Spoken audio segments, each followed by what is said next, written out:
राज्याचे मुख्यमंत्री म्हणून शपथ घेतील श्री देवेंद्र सरिता गंगाधरराव फडणवीस।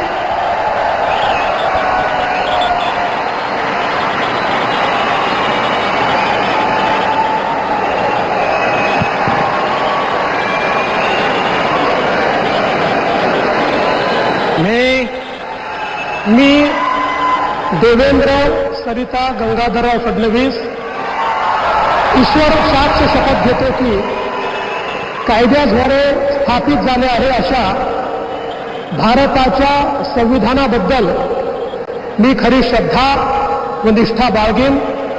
मी भारताची सार्वभौमता व एकात्मता उन्नत राखीन। मी महाराष्ट्र राज्याचा मुख्यमंत्री म्हणून माझी कामे निष्ठापूर्वक